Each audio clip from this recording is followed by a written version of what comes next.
Hola, buenas noches. ¿Cómo le va? Un placer reencontrarnos en esta nueva edición de Pool Económico, el programa sobre seguros, bancos y economía, que usted sigue todos los martes a las 11 de la noche acá por Metro.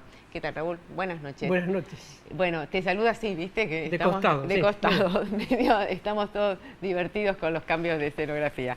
Bueno, les presento, vamos a hacer un programa especial sobre el rumbo económico, hacia dónde estamos y hacia dónde vamos, un tema álgido para todos los argentinos hoy. Estamos con el señor Héctor Rubini, que es investigador del Instituto de la Facultad de Ciencias Empresariales y Económicas y Empresariales de la USAL, de la Universidad del Salvador, y con el señor Martín Botier, economista senior del estudio Payne. Muchas gracias a los dos por estar acá. No, muchas gracias. Bueno, el escenario, hay como varias cosas como para echar claridad. Por un lado, los números se están dando como señales ambiguas. Si nosotros vemos para 2016, claramente los números hablan de una caída del PBI del 2,6%, pero por otro lado, el gobierno y los informes oficiales salieron a decir que los dos últimos trimestres de 2016, del año pasado, hubo una recuperación. ¿Ustedes cómo están viendo esto? ¿Qué números están manejando?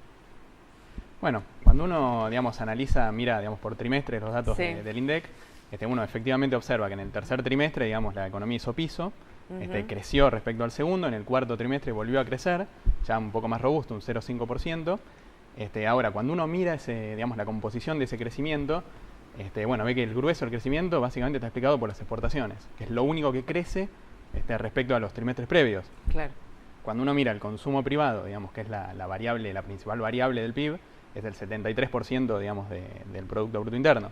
Cuando uno mira eso, bueno, eso sigue cayendo.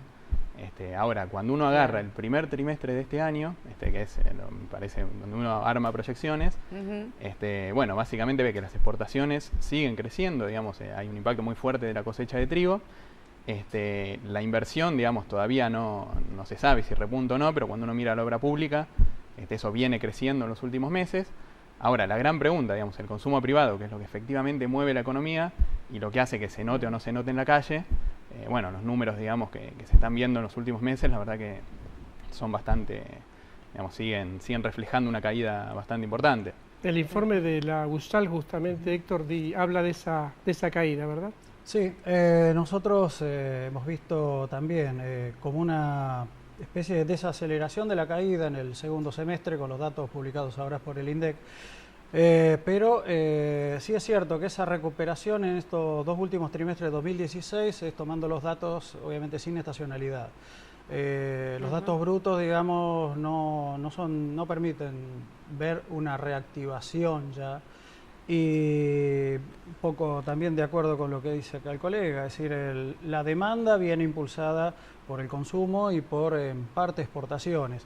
La que está realmente mal y vemos floja, no es solo la fotografía de ahora, sino la película de largo plazo, es el comportamiento de la inversión. Sí. La tasa de inversión, o sea, la relación entre la inversión bruta y el Producto Bruto viene en caída desde el año 2004. Y tomando las series a precios corrientes, uno ve que el último año, el año pasado, es de la más baja tasa de inversión de los últimos 11-12 años, inferior al 15%. Y realmente para sostener un crecimiento... Si bien en 2015 está muy distorsionados los datos de inversión por el tema del cepo y de que no se podían girar utilidades. Exacto. Y toda esa historia se reinvertía todo lo que las empresas ganaban en la Argentina, obligatoriamente, digamos. Si uno empieza a tomar la historia del pasado y a ver subperiodos, el periodo de la mayor y más pronunciada caída de la tasa de inversión empieza con el cepo cambiario, es decir, 2012, 13, 14, 15, y bueno, por arrastre 16 también son los peorcitos de los últimos 12, 13 años. Ahora, bueno, mirando para adelante, si queremos esperar una recuperación en serio, vigorosa de la economía, del empleo, con un crecimiento de 2-3% es insuficiente, o sea, necesitamos un crecimiento superior al 3,5-4% y una tasa de inversión de 15% es realmente insuficiente. Necesitamos por lo menos una tasa de inversión entre el 22 y el 25% del Producto Bruto. ¿Qué hubo en algún momento? Se acercó a eso en algunos años de los 90, sí. En algunos superó el 20 al principio de la década pasada, pero bueno, luego las distorsiones y el tipo de economía que vino a partir de 2004 en adelante conspiró contra eso. Más incertidumbre, desincentivos a la inversión, incentivo al consumo, y uno observa además que las exportaciones de bienes y servicios, las importaciones de bienes y servicios vienen en baja también desde fundamentalmente 2008-2009 hasta 2015. Bien. Bueno, veremos. La perspectiva no es buena. Martín, la cuestión salarial y la conflictividad social que estamos claramente viendo en estas últimas semanas, ¿son una amenaza clara para la recuperación económica para vos? Bueno, en realidad ahí uno primero tiene que, que ver, cuál fue la película del año pasado. El año pasado las paritarias cerraron en torno a 30-33% en promedio, sí. Con una inflación que, bueno, independientemente, del índice que uno tome, estuvo cerca del 40%, un poco por ahí abajo. Exactamente. Bueno, el año pasado una pérdida de salario real, en torno a 5 o 6 puntos, dependiendo obviamente del convenio. Y bueno, este año obviamente uno esperaría, que se apunte, sí.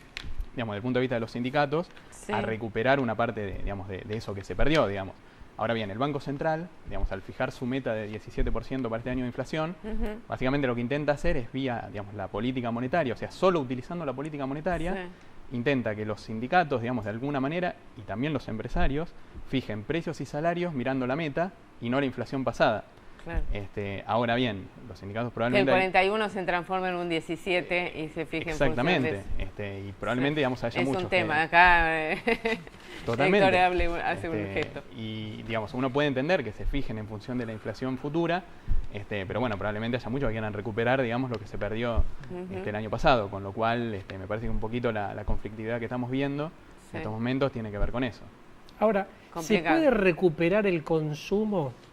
Es un año complejo, pues año electoral, el gobierno querría recuperar el consumo, ahora empiezan otra vez los planes de cuotas tratando de incentivar un poquito el consumo. ¿Se puede recuperar ese consumo y al mismo tiempo mantener las metas de una inflación en baja tendiente al 17% como marcó el Banco Central? Y es difícil.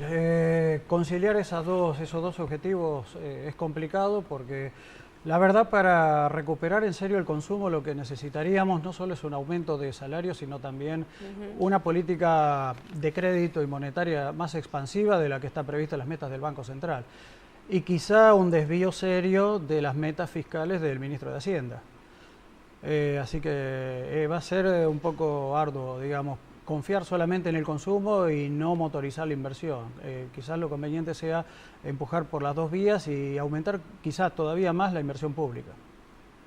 Sí, que recién empezó a arrancar la inversión pública, sí. Tímidamente, porque tampoco, como siempre, la frazada es muy corta, sí. Entonces el déficit fiscal es enorme, no se puede invertir tanto, en fin, es complejo también para el gobierno. En línea con eso, justamente un punto ahí central es ver cómo pueden ir comportándose la demanda de las familias y también el gasto público a lo largo de los próximos meses. Si realmente hay acceso al crédito y se puede acceder a tasas bajas y a plazos más extensos en préstamos del exterior, bueno, es probable que se pueda acceder a financiamiento mayor para obras de infraestructura que realmente hacen falta. Ahora, de lo contrario, bueno, si la película va por el lado más pesimista, que es, bueno, estancamiento, inflación, déficit fiscal, endeudamiento hacia arriba, bueno, ese camino sabemos a dónde nos lleva tarde o temprano, o a un gran problema socioeconómico y con mayor conflictividad, o a un programa con un acuerdo con el Fondo Monetario. Bien. Gaby. Y volvemos a... y volvemos a empezar, ¿no? Nos volvemos a meter en la misma película. Martín, ¿se están sentando para vos las bases para un crecimiento sostenido en la Argentina? Bueno, yo creo que, digamos, un poco... para intentar irnos un poquito de la coyuntura que plantea Héctor, ¿no? Digamos, volviendo al modelo por ahí que se inició, digamos, en 2004, bueno, fue un modelo, digamos, que impulsó básicamente el consumo, que es algo probablemente que era razonable en los primeros años, digamos, después de la crisis. Pero bueno, después se llegó a un punto, el país se quedó sin dólares, sin divisas, y bueno, a partir de eso, digamos, tenía dos opciones, o intentar, digamos, corregir las distorsiones, tarifas y tipo de cambio, y tratar de ir hacia adelante un modelo más basado en la inversión, y no tanto en el consumo, o bien, bueno, puso el cepo. Con lo cual, al comienzo de esta gestión, digamos, había ciertas distorsiones que había que corregir. Eso se intentó hacer, pero bueno, como se vio el año pasado, la verdad que es muy difícil corregir todo al mismo tiempo. Creo que algunas cosas se han hecho y eso un poco uno lo ve en qué son cuáles son los componentes del PBI, digamos, lo que hablábamos al principio, lo que estaba creciendo, ¿no? Que un poco las exportaciones, la inversión el año pasado, bueno, cayó, estuvo muy influenciado por la caída en la obra pública también, pero también por la falta de certeza de precios relativos, ¿no? Digamos, en los sectores que deberían canalizar la inversión. En la medida en que esos precios relativos se vayan ajustando, por ejemplo, en el sector energético, digamos, uno debería empezar a ver una mejora en la tasa de inversión. Ahora, la verdad me parece que es muy pronto para decir, si ocurre, como decía Héctor, digamos que básicamente lo que permite un crecimiento sostenido, un aumento de lo que los economistas llamamos la tasa de crecimiento potencial de la economía, bueno, eso lo permite un incremento en la tasa de inversión y la verdad que partimos de un nivel muy bajo. Parece que va a restar ver en los próximos meses y por ahí años si se logra sostener o si volvemos a modelos de crecimiento basados en el consumo, que bueno, terminan en endeudamiento y bueno, en un colapso, digamos, de alguna manera del sector externo. 2017 es el año clave para ver si se pueden afianzar esto que vos decías, ¿no? De los cambios con respecto a lo que es la tasa de crecimiento, sobre todo en la construcción, ¿no? Que es lo que... Exactamente. Sí.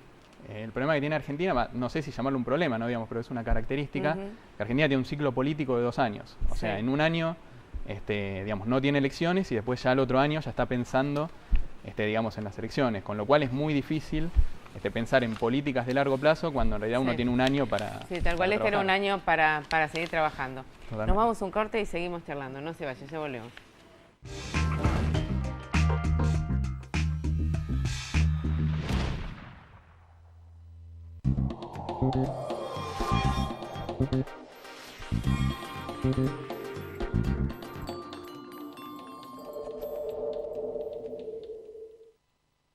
Si pensás en un seguro para vos, pensás en nosotros.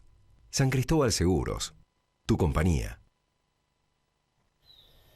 La Equitativa, más de 100 años protegiéndolo en todas sus actividades. Seguros de personas, hogar, vida, caución y agro. La Equitativa, desde 1897, gente segura.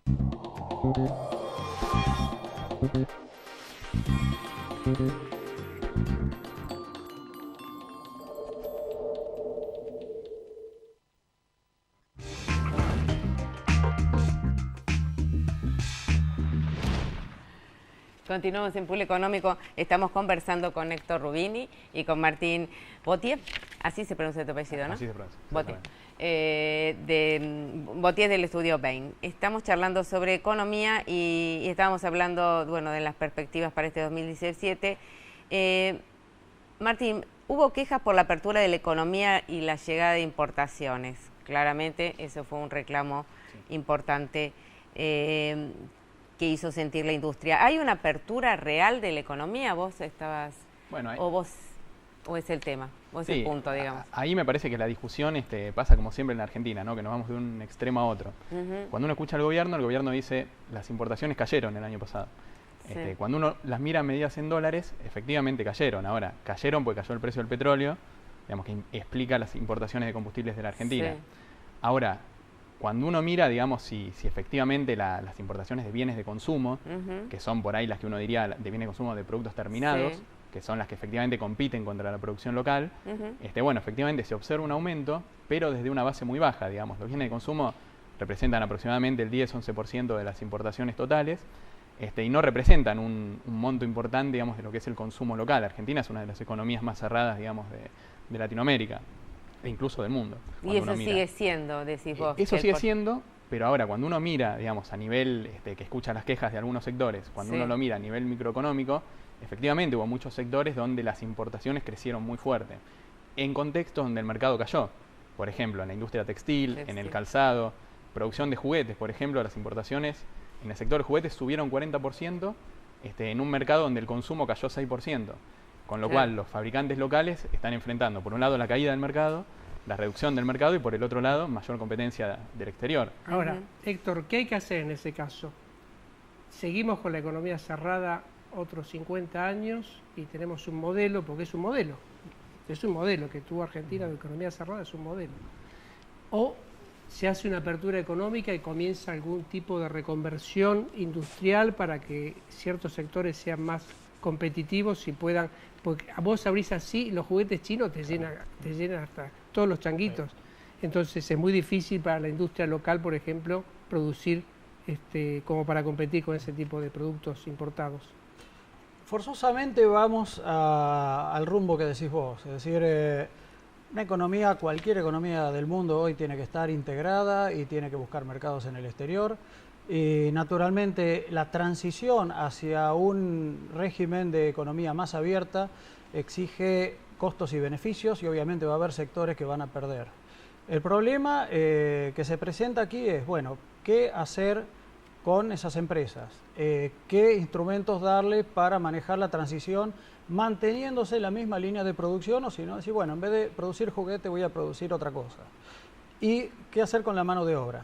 Que aquí es, digamos, donde aparece un problema serio por el hecho de que buena parte de los empleos que en el mediano o largo plazo van a ir desapareciendo por el progreso tecnológico, van a desaparecer irremediablemente, con o sin apertura económica. Claro, por la tecnología. Exactamente. Entonces acá es donde va a ser cada vez más necesario la existencia no solo de una fuerte y una profunda mejora y reforma del sistema educativo formal, sino también de programas para reconversión para personas de 30 años para arriba, para que puedan rápidamente adquirir habilidades y capacidades para encontrar un empleo con la menor demora posible. Esto ya se viene haciendo en países europeos de hace años, donde ya desde más o menos los años 90 se viene viendo un problema que es económico y también político, y es el aumento de la fragilidad laboral, no tanto en los sectores que están debajo de la línea de la pobreza, sino en lo que llamaríamos genéricamente las clases medias, donde ciertas habilidades que uno adquirió con el título universitario, un terciario o la experiencia laboral, después de 8, 10, 15 años, ya uno despedido se encuentra con que no va a encontrar vacante laboral.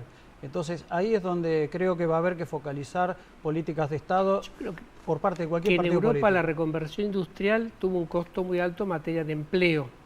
Fíjate que para Europa un país que tenga el 10% de desempleo es maravilloso. Generalmente tienen tasas muy altas. Hicieron una reconversión industrial. Hoy en París no vas a comprar una camisa hecha en Francia, sino en Indonesia o en Vietnam, porque es normal por los costos de un lugar y de otro.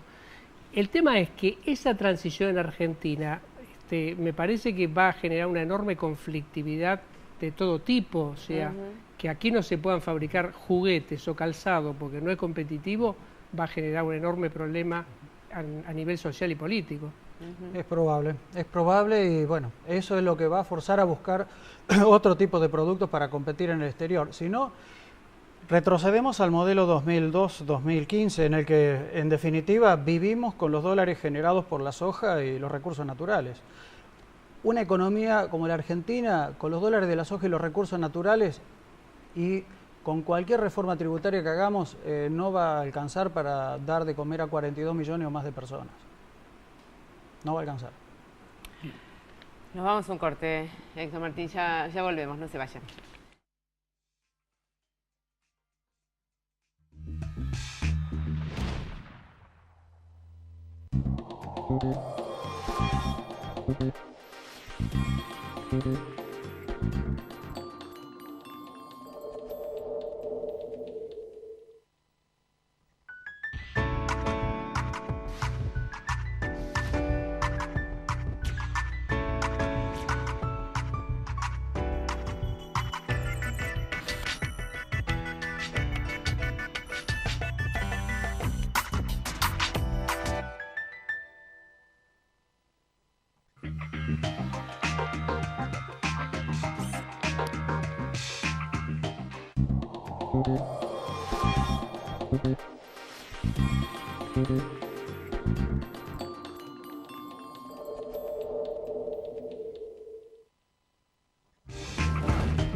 Continuamos en Pool Económico, estamos conversando con los economistas Héctor Rubini y Martín Botier sobre de las perspectivas que se vienen para el año. Estábamos hablando con respecto a esto de esta actualización o reconversión de la gente que porque sus industrias se reconvierten, se van a quedar sin trabajo, y decíamos que esto es son planes muchísimos más estratégicos y que nunca está dado el escenario como para poder implementarlos por este tema de continuas elecciones, ¿no? Nos quedamos charlando de esto en el corte. Martín, ¿vos cómo estás viendo la llegada de más y mayores inversiones, claramente dependiendo de los resultados de octubre? Bueno, yo creo que en realidad lo que generó, digamos, que no hubiera una lluvia de dólares como se esperaba o como algunos sectores esperaban, digamos, el año pasado, fue básicamente la falta de certeza sobre cuáles van a ser los precios en la economía. Por ejemplo, hablábamos hace un rato del sector energético. Sí. El sector energético, digamos, requiere para avanzar en inversiones, básicamente certeza de cuáles van a ser los flujos de fondos hacia adelante, digamos, dada la inversión que se requiere inicialmente. Con lo cual yo creo que, obviamente, dependiendo de las elecciones, que no necesariamente implica un triunfo o una derrota del gobierno, digamos, también de quién está en la oposición, por ejemplo, de de cuáles son las fuerzas ahí relativas. Yo creo que en función de eso se va a ver un poco más y van a estar más claros los precios relativos. El gobierno está intentando dar alguna certeza al fijar, por ejemplo, un sendero en el precio del gas, como ha hecho. Está tratando de dar alguna señal a la inversión. Ahora, la gran pregunta es si eso hacia adelante se puede sostener, sí, o como ocurre en Argentina, que siempre, digamos, muchas veces se piensa algún plan un poco más largo, y las circunstancias políticas en el medio lo terminan truncando, sí, de alguna manera. Llegamos siempre a lo que hablamos. Exactamente. El ministro Duhovne dijo que dijo que Brasil se está recuperando y que eso va a traccionar favorablemente a la Argentina. No hay duda que si Brasil se pone de pie otra vez y empieza a caminar, va a ser una buena noticia para la Argentina. ¿Cómo ven el proceso de Brasil? Hasta ahora bastante más lento de lo que espera el ministro. Las proyecciones del sector privado allá coinciden en un crecimiento inferior al 1% para este año, y para la población de Brasil, la verdad, necesita negativo, para que se note y que se note en el bolsillo, un crecimiento superior al 3%. Y ahora enfrenta en el corto plazo un nuevo escándalo que está relacionado con las carnes y que le puede afectar no solamente a los frigoríficos que están involucrados en ese escándalo, sino al resto de la industria cárnica de Brasil. Algunos países han levantado las prohibiciones, pero otros, por ejemplo, como Suiza, ayer estableció limitación a las importaciones a más frigoríficos brasileños.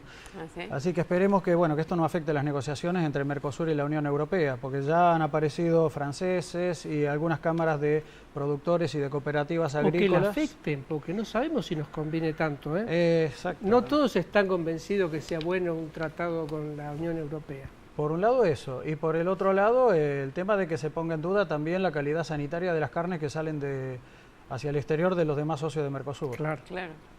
Sí, podemos caer en la volteada. Exactamente, y varios de esos frigoríficos están acá en Argentina. Sí, tienen accionistas argentinos y brasileños. La verdad, como la perspectiva es un problemón para el Mercosur. Sí, yo sería más cauto respecto de las perspectivas de Brasil. Sí. Martín, no está planificado que yo te pregunto a vos y que Raúl, pero fue saliendo, parece, cada vez que... la renta financiera que se obtiene hoy con instrumentos como las LEVAC, sí, ¿para vos está atentando claramente contra la inversión real? Bueno, claramente, digamos, cuando uno mira, cuando ve los proyectos de inversión que tienen las empresas, obviamente una LEVAC, uno simplemente apretando un botón, puede acceder. Ahora, cuando uno habla de un proyecto en la economía real, con un mercado interno, digamos, que por ahora tampoco reacciona, y con la falta de certeza que hablamos de los precios relativos, me parece que en ese sentido se genera algún desplazamiento, por lo menos para esperar a ver qué pasa en los próximos meses, y en el medio, poner los fondos en LEVAC, que gana atractivo justamente con el dólar quieto. Digamos, cuando uno mide la renta en pesos, digamos, que está en torno al 22% anual, con un dólar quieto, bueno, cuando uno mira en el margen, ese 22% en pesos es 22% en dólares, con un dólar quieto. Claro. Con lo cual, sí, yo creo que claramente el atractivo de las LEVAC para una empresa, ciertamente de alguna manera desplaza, o por lo menos brinda un margen para esperar. El despegue de la inversión que estábamos hablando. Exactamente. Héctor, ¿cómo te parece que se puede reducir, mejor dicho, cómo aconsejarías vos que se reduzca el déficit fiscal, que se contenga y se reduzca el déficit fiscal? En el corto plazo es bastante difícil. Prácticamente la mitad del déficit fiscal es gasto social, es gasto previsional. ¿Dónde se puede meter mano? ¿Dónde se puede recortar? En el corto plazo, algo en gasto corriente, algo en los subsidios al sector privado, a las energéticas. Es muy difícil cortar las transferencias a las provincias están también con una situación complicada en lo fiscal. ¿En infraestructura hay que cortar? ¿Inversiones públicas? Ahí es donde yo creo que a pesar de que ya este año ya se ve un aumento de por lo menos un 80-100% respecto de igual periodo del año pasado, es todavía insuficiente para lo que necesita nuestro país. Bueno, eso mismo está pensando hoy el ministro de Economía. ¿Dónde recorto?